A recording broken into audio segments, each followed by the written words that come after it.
vous allez bien. Aujourd'hui on se retrouve avec ce beau temps donc pour faire une vidéo aujourd'hui qui va être composée de deux étapes. Donc il va y avoir une étape où c'est que je vais avoir besoin de vous et après une seconde étape où c'est que je vais vous montrer, je vais atteler le vibroculteur, je vais aller préparer les champs où c'est qu'il y aura les fèves rolls donc dans les prochains semis. Et comme il a plu pas mal donc la semaine passée, les sols sont bien pour pouvoir faire un petit coup de vibro, préparer ça assez plat donc pour les fèves rolls, et dès que les conditions pareil s'y prêteront, j'attelle le semoir et on va finir ces champs. Donc c'est parti, je vous explique un petit peu pourquoi j'ai besoin de vous et après on passe à la suite. Go, c'est parti.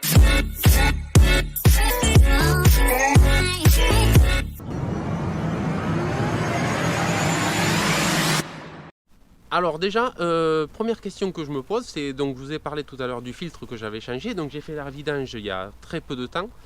Et suite à ce vidange, bêtement en surveillant les fuites, voir si j'avais pas mal resserré ou autre, je me suis rendu compte que j'avais une fuite donc au niveau des bras de relevage. Donc vous voyez au bout, je vais mettre de l'autre côté, voilà, c'est au niveau de ce système. Donc là, comme vous voyez, il n'y a pas de problème, il n'y a pas de fuite, il n'y a rien, c'est tout juste un peu gras. Bon, je l'avais nettoyé l'autre fois pour m'apercevoir un petit peu de la fuite, rien de particulier. Une goutte qui tombe, même la nuit passée ou quoi, il n'y a pas de problème. Par contre, je m'en suis aperçu quand je faisais le plein l'autre fois, j'avais l'outil attelé et du coup, ça me coulait. Ça me faisait une goutte, j'en sais rien moi, toutes les 15 secondes, bref, c'est pas non plus la folie. Mais ça m'a. J'étais rentré, j'avais laissé comme ça, j'avais dételé, je me suis dit je vais regarder ça demain, j'avais essuyé et le matin c'était tout sec. Donc ça m'a un petit peu étonné. Le temps sont passés, j'ai continué un peu mes travaux. Bon, l'autre fois forcément avec le gros semoir, j'avais l'impression que ça coulait un petit peu plus. Bon, alors c'est vrai que sûrement le poids doit jouer là-dessus. Donc je pense qu'à l'intérieur de ça, il y a quelques bagues, jouins-spi ou autres. Donc voilà, je voulais voir vos conseils. Comment vous faites, vous, dans ce cas de figure? Donc, pour ceux qui ont des John Deere 50 et autres, ça doit être à peu près le même système. Donc, comment vous faites? Est-ce que on est obligé? Je ne sais pas à l'intérieur comment c'est composé cet axe, en fait. Je ne sais pas si c'est en un seul morceau. Est-ce qu'il faut le sortir entier, donc sortir la roue? Je ne sais pas trop. Est-ce qu'il faut vidanger? Certainement. Je pense que c'est certainement, malgré que j'ai vu quelques petites choses où c'est que on peut faire ça, fissa, en sortant le joint en le remettant. Bon, je sais pas. Justement, comme j'en sais rien, je vous demande, dites-moi tout ce que vous savez. Je prendrai note. Bien sûr, si vous avez des éclatés, des références, même des liens pour acheter la pièce, je prends tout. Hein. Aujourd'hui, c'est vous qui contrôlez les commentaires. Vous faites exactement ce que vous voulez. Donc, vous me direz tout ça. Qu'est-ce que vous en pensez? Si c'est grave, par contre en haut les bras, sur la partie supérieure, il n'y a pas de souci, il n'y a pas de suintement, rien du tout. Donc voilà, me voilà un petit peu pas embêté parce que ça se changera, hein, on a l'habitude, vous savez, on change ce qu'il faut. Mais voilà, le système là-dedans, j'ai pas envie de faire trop une bêtise, du moins ou foirer quelque chose, parce que ça doit être des pièces spécifiques. Je sais pas si je le trouverai chez les les accessoiristes, enfin bref, les pièces d'usure et tout ça. Peut-être, dites-moi si vous savez quelque chose, si vous l'avez déjà fait, je prends note. Donc voilà, ça m'a étonné surtout que mis à part c'est arrivé surtout, voilà, ce qui m'a beaucoup étonné, c'est que ça m'est arrivé après la vidange. Vraiment, mais de suite à la première levée après la vidange, ça s'est mis à fuir. Donc moi ce qui m'étonne, c'est que c'est la même huile, exactement la même référence. J'ai changé tous les filtres, j'ai pas tourné le tracteur vide parce que ça aussi peut-être on va pouvoir me dire il y a quelque chose qui s'est rongé ou quoi. Non, dès que j'ai démarré, il y avait au moins de l'huile dans le bloc. J'ai jamais tourné à sec, donc ça c'est voilà. Donc je vois pas pourquoi le fait d'avoir vidangé. Alors au début je me suis dit peut-être la viscosité elle est un petit peu plus fluide au départ, ça va s'arrêter. J'ai pas l'impression que ça s'arrête. Voilà, les joints peut-être c'était un peu séché pendant la vidange. Bon, j'avais fait ça dans une journée, donc ça m'étonnerait que les joints aient séché le temps que je vidange. Mais voilà. Dites-moi, voilà, j'ai fait mon petit tour, hein. À vous de faire un petit peu maintenant le diagnostic et la réparation. Si je peux, je vous montrerai ça en vidéo, hein, si vous me dites, je commanderai ce qu'il faut et du coup en fonction, on réparera ça ensemble. Au moins vous verrez, s'il y en a qui me disent des choses qu'il ne faut pas, vous verrez les dégâts que ça peut faire. Non, je rigole. Mais voilà, on va faire ça comme ça sur cette vidéo. Vu que c'est pas pressé, vraiment ça me coule pas beaucoup. Je surveille le niveau, il y a rien qui tombe, donc c'est pas pire au champ ou autre. Mais voilà, au moins ça permettra de faire le sujet de la prochaine vidéo méca. Et voilà, et vous me direz. Tant que j'y suis aussi, hein, oh, vas-y, hein, tant qu'on y est, j'ai aussi un petit suintement. C'est vraiment, alors là c'est encore moins, parce que vraiment, moi je le sais, parce que des fois, quand je lave, je le vois bien. J'ai un petit suintement au niveau du vérin. C'est sec, hein, vous voyez, il n'y a vraiment presque rien, mais je sais que de temps en temps ça fuit, vous le voyez un petit peu. J'ai un suintement, donc là on est sur le bloc comment on appelle ça, de direction assistée, hein, le vérin de direction assistée, surtout le côté droit me fuit. Alors là pareil, bon, est-ce que c'est une bague, est-ce qu'il y a un clip, est-ce qu'il y a quelque chose à sortir? Bref, si vous y êtes aussi, n'hésitez pas à me le dire. Donc je vais essayer de vous montrer, je vais atteler le vibro, peut-être ça coulera. En dessous, mais vraiment vous allez voir c'est très léger, il n'y a pas le feu, hein. Donc je vous montre, j'essaye d'atteler et puis si je peux je vous le montre, et sinon on part directement au champ pour passer un coup de vibro. Allez go. Bon ça y est, j'ai attelé. Là avec le poids, bon lui il est peut-être pas bien chaude, avec le poids du vibro ça ne suffit pas un petit peu à le faire couler. J'ai essayé, j'ai attendu 5 minutes, bon ça veut pas couler, je vais attendre un peu et on verra au champ une fois que le tracteur a bien chauffé, que l'huile sera fluide, voir s'il y a un peu plus de fluide. Vous voyez, c'est pas énorme, c'est pas la folie. Donc ben là c'est parti, j'ai attelé et ça va au champ passer un coup de vibro. Allez.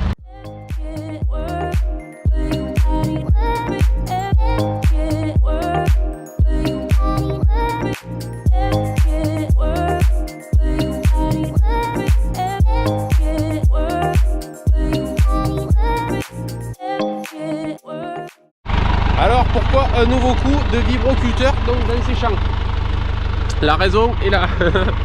Donc là vous voyez, parce que par contre des fois on ne se rend pas compte l'échelle, vous voyez c'est de la belle motte, hein. C'est de la belle motte, elle est d'ailleurs un peu dure malgré les pluies qu'il y a eu encore.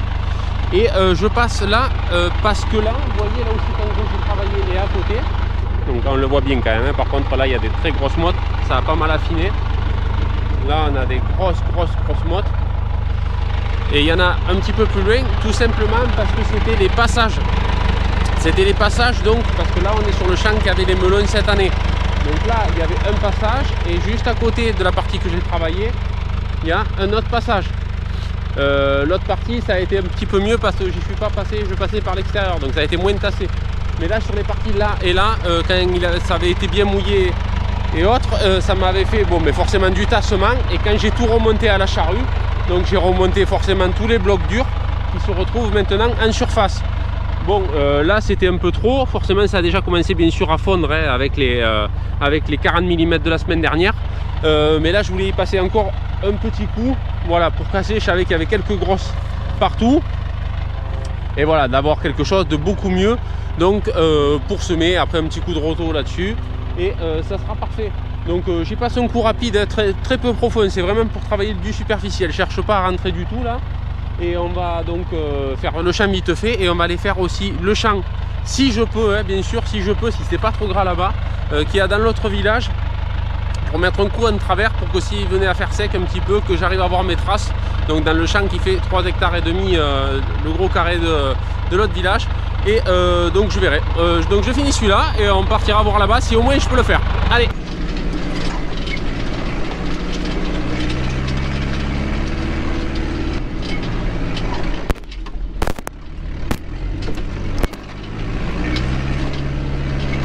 Là il y avait une belle bosse là, vous avez vu?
elle est terminée.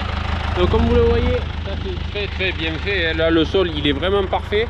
Voilà, c'est plutôt ce genre de texture que je souhaitais avoir pour le semis de blé. Donc on voyait un sol bien affiné, quasiment nivelé. Voilà, avec des petites mottes là, vraiment, je sais même pas si on peut appeler ça des mottes. Donc ça c'est vraiment quelque chose que je souhaitais faire. Parce qu'il y avait vraiment trop des grosses mottes qui étaient prises. Malgré que ça soit un terrain assez limoneux, c'était quand même assez pris. Donc là je m'en vais à l'autre village, on sait qu'il y a la grande parcelle. Je vais voir si je peux y travailler parce que là c'est quand même limite. Voilà, ça colle pas aux pneus, c'est parfait. Par contre là-bas c'est pas dit que sur le côté de droite où c'est que c'est un peu plus humide. Donc j'attaquerai par là, je vous ferai quelques images. Et si on peut pas, et ben tant pis, je rentre et on fera ça plus tard. Et la vidéo sera un petit peu plus courte. Donc c'est parti, on y va et on regarde ce que ça donne.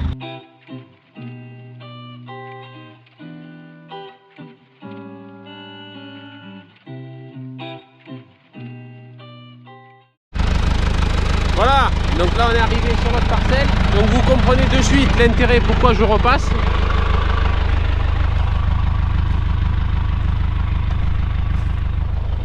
Donc sur les bordures un peu de repousse de céréales.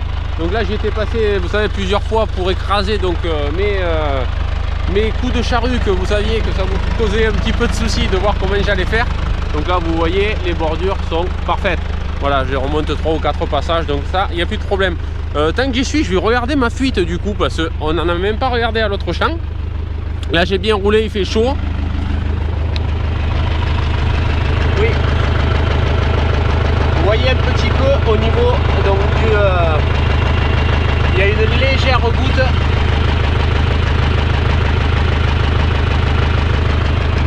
Et de l'autre côté, ça sert à rien que je vous le montre parce que ça coule même pas. Là on voit une petite goutte. Bon, rien de bien méchant, vous le voyez, hein, comme je vous ai dit, c'est pas non plus la folie, mais ça va arriver, hein, généralement ça fuit pas quand c'est neuf. Donc bon, ça sera à refaire et vous me direz donc qu'est-ce qu'il faut faire à ce moment là. Voilà, excusez-moi, je reprends, j'ai été un petit peu arrêté. Donc bref, je vous disais que là le champ je vais le prendre en travers, donc pour pouvoir un petit peu croiser les trucs, croiser les passages déjà d'un, donc ça va niveler un petit peu plus, et en cas de qu'il fait trop sec, pour pas que j'ai le même problème que l'autre fois, je serai tout droit donc pour pouvoir semer et y voir correctement les passages. Donc c'est parti, on y va, on regarde tout ça.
Bon allez, je descends un petit peu pour vous montrer un petit peu le résultat. Donc là vous voyez, il me reste que cette petite fin, forcément c'est en pointe parce que ça répercute la pointe de là-bas comme je l'ai pris en travers. Donc là vous voyez très bien, donc sur cette partie, là j'avais les rangs droits. Et là donc je prends complètement en travers, ce qui me permet un petit peu voilà, de rattraper éventuellement quelques irrégularités. Mais bon, dans ce champ, c'est vraiment pas un problème. Donc je vais finir tranquillement cette petite partie. Donc voilà, c'était juste pour vous montrer un petit peu la préparation, parce que certains ça les intéresse, la préparation donc avant le semis. Donc là moi ça y est c'est fini. J'aurai peut-être le champ qu'il y a au village le plus loin, mais comme c'est une terre un peu plus sablonneuse, il faut ça exploser, il faudra que j'aille voir à pied.